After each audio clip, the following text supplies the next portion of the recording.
সুস্পষ্টভাবে যেটি বলতে চাই, আমাদের যে নারী সংস্কার কমিশন আছে, সেখানে আমাদের যারা আমাদের যে শ্রদ্ধ বোনেরা এটি তৈরি করেছেন, আমাদের অবস্থান কোনোভাবেই সেই কমিটি সদস্যদের বিরুদ্ধে নয়। তাদের সাথে আমাদের কোনো বিরোধ নেই, সংঘাত নেই। আমরা দাঁড়িয়েছি তারা যে সুপারিশগুলো দিয়েছে সেগুলোর যেহেতু কনফ্লিক্ট হচ্ছে, সেগুলো নিয়ে কিছু কথা বলার জন্য। তো এতক্ষণ ধরে কিন্তু আপনারা সেই ইস্যুগুলো যে যে বিষয়ে কনফ্লিক্ট অলরেডি জেনে গেছেন। আমার এগুলো নিয়ে ব্যাখ্যা করার জন্য আমি আসলে দাঁড়াইনি। আমি এখানে দাঁড়িয়েছি এতক্ষণ ধরে যে ইস্যুগুলো আপনারা শুনলেন, সেগুলাকে আমরা একসাথে করব। যেমন একটি গল্প আছে না, যে 6 অন্ধ ব্যক্তি একটি হাতি দেখেছিল, তারা কিছু দেখতে পায় না।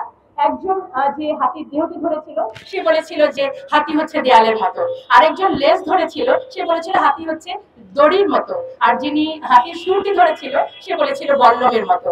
তো আমরা এখন এই প্রতিটিকে আলাদা আলাদা ব্যাখ্যা না করে আমি সামগ্রিকভাবে অন্ধ না হয়ে চোখ খুলে এই সুপারিশগুলোকে একটু একসাথে করে আপনাদের কাছে উপস্থাপন করতে চাই। প্রথমত, এটি ব্যক্তি জীবনে ব্যক্তিগত লেভেলে কি সংস্কারের কথা বললো, বলা হলো যে আমার দেহ আমার সিদ্ধান্ত, ব্যক্তি জীবন। তার মানে কি আমি যা খুশি তাই করতে পারি, আমি বিবস্ত্র হয়ে বাইরে যেতে পারি।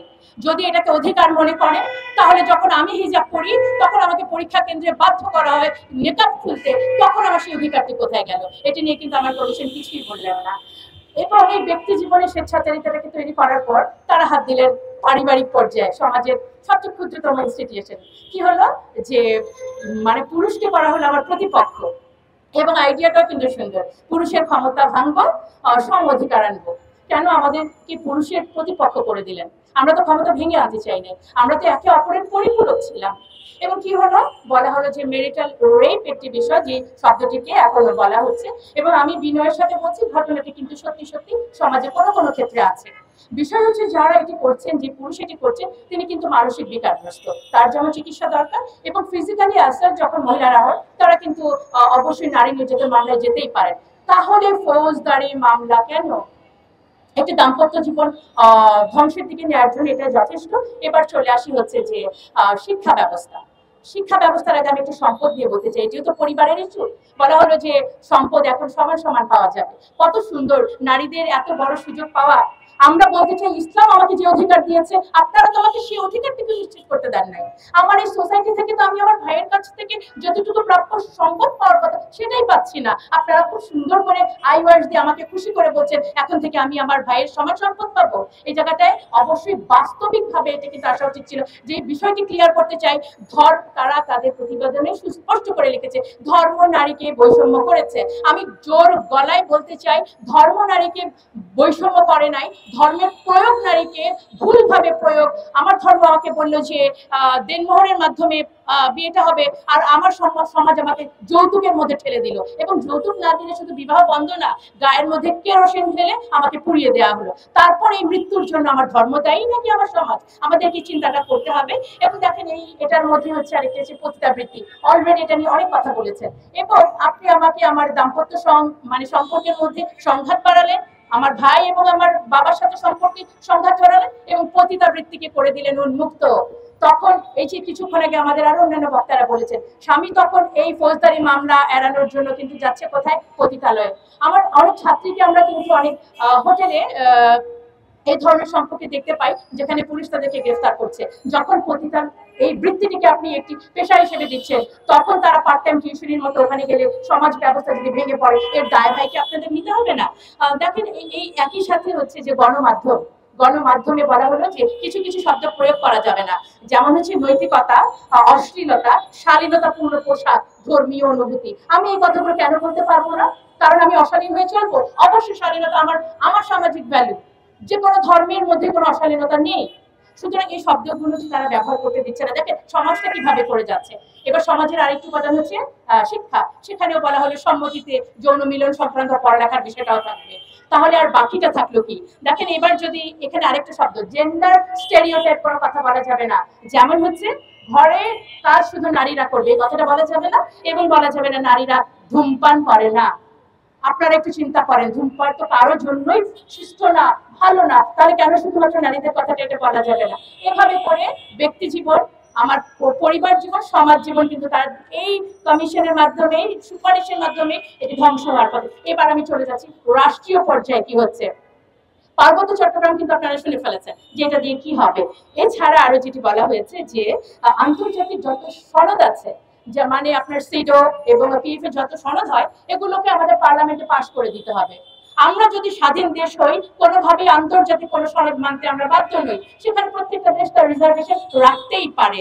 সেই আন্তর্জাতিক সংস্থার সনদ আমরা এভাবে করে মেনে নিব যারা মানবাধিকারের নামে অমুসলিমদের সমর্থন করে এবং ফিলিস্তিনের মতো জায়গায় যখন এভাবে মৃত্যু হচ্ছে, যে সংস্থা চুপ করে থাকে, আপনারা তাদের প্রেসক্রিপশন যদি বাস্তবায়ন করতে পারেন, অবশ্যই আমাদের অবস্থান এটার বিপক্ষে। আমাদেরকে আমি পুরো বিষয়টাকে হাতি দেখার মতো, একসাথে দেখার মতো কেন বললাম, কারণ হচ্ছে এটি একটি পাশ্চাত্য প্রেসক্রিপশন, মানে ইমপ্লিমেন্টেশনের একটি ছক। সেটি কিভাবে? দাতা সংস্থা, আমরা জানি যে নিউ ওয়ার্ল্ড অর্ডার নামে একটি সিচুয়েশন সামনে আসবে, যেখানে মূল বিষয় থাকবে দেয়ার ইজ নো রিলিজিয়ন, ধর্ম বলতে কোনো কিছু থাকবে না। আমাদের শিক্ষা ব্যবস্থায় কিছুদিন আগে ট্রান্সজেন্ডার ঢুকানো হলো, এখন ধীরে ধীরে আমাদের নারীদেরকে পতিতালয় থেকে পুনর্বাসন না করে এটাকে উন্মুক্ত করে দেওয়া হলো। মানে সমাজ ভাঙা এবং পরিবার ভাঙা মিলে কি হলো, একেবারে রাষ্ট্রটাই একেবারে ধ্বংসের দিকে চলে গেল। এবং জুলাই আন্দোলনের যে ফল পাওয়ার জন্য আমরা এখানে আরো একবার দাঁড়িয়েছি, বারবার দাঁড়িয়েছি। আজকে আমরা বলতে চাই যে জুলাই আন্দোলন নারীদেরকে যে আপনারা উপেক্ষা করলেন, আমরা যে বৈষম্যটাকে অর্জন করার জন্য এতগুলো প্রাণ গেল, আপনারা সেটা মূল্যায়ন করলেন না। এই কমিশনের যতগুলো সুপারিশ আমাদের সামাজিক মূল্যবোধ, আমাদের ধর্মীয় মূল্যবোধ, আমাদের একটি সুস্থ সুন্দর জীবনযাপনের জন্য, নারীকে ক্ষমতায়নের নামে শুধু আপনারা প্রদর্শনের জন্য বলেই দিয়েছেন। বিনোদনে একেবারে 50-50% তাদের প্রদর্শনী থাকতে হবে। আমরা 300 আসনকে 600 আসন করে কি লাভটা হলো? আমরা মমতাজ এবং শমিকা এরশাদের মতো আরো কিছু সংখ্যক আমরা নেত্রী পাবো। বাট এটাই কি আসলে নারীর পলিটিক্যাল এম্পাওয়ারমেন্ট? আমাদের নারীদেরকে গুণগতভাবে, শিক্ষাগতভাবে, প্রযুক্তিগতভাবে উন্নয়নের দিকে নিয়ে যেতে হবে। এবং এই যে আন্তর্জাতিক যে পায়তারা, যে একটি দেশকে ধর্ম একটি ইস্যু ধরে এবং ধর্মীয় মূল্যবোধকে শেষ করে নারী পুরুষকে প্রতিপক্ষ বানিয়ে, পরিবারগুলো ভেঙে, সমাজ ভেঙে একটি রাষ্ট্রকে একেবারেই মুসলিম রাষ্ট্রগুলোকে যেভাবে করে শেষ করা হয়। আমি যে আমাদের যে বর্তমানে ডক্টর ইউনূস আমাদের অত্যন্ত শ্রদ্ধেয়, তিনি যেভাবে দেশের হালতে ধরেছেন, আমি এই মুহূর্তে মনে পড়লো যে নারীদেরকে আমরা ক্ষমতায়ন করতে চাই। গত পার্লামেন্টে আমরা কি দেখলাম? আমরা দেখলাম আমাদের প্রধানমন্ত্রী, স্পিকার সবাই নারী, কিন্তু ওনার মতো ফ্যাসিস্ট নারী নেতৃত্ব তো অনেক পুরুষের মধ্যেও নাই। তার মানে কি আপনারা বলবেন যে শুধুমাত্র নেতৃত্বে ক্ষমতার সংখ্যা বাড়িয়ে দিলেই নারী ক্ষমতায়ন সম্ভব? সুতরাং আমরা আমাদের উপদেষ্টা এবং এই বর্তমান প্রশাসনের কাছে বিনীতভাবে অনুরোধ করব, কমিশনের রিপোর্টগুলো সমালোচিত হয়েছে যে কারণ এটি একটি ইনক্লুসিভ কমিটি হয় নাই। 90% মুসলিমের দেশে, এখানে অবশ্যই ইসলাম সম্পর্কে বিশেষজ্ঞ কারা থাকা উচিত ছিল, এবং তারা বলেছেন এই রিপোর্টটি একটি কিছু সংখ্যক মানুষের জন্য। সুতরাং আমরা আজকে দাঁড়িয়েছি, কোনো কমিশনের রিপোর্ট শুধুমাত্র কিছু সংখ্যক মানুষের জন্য হতে পারে না।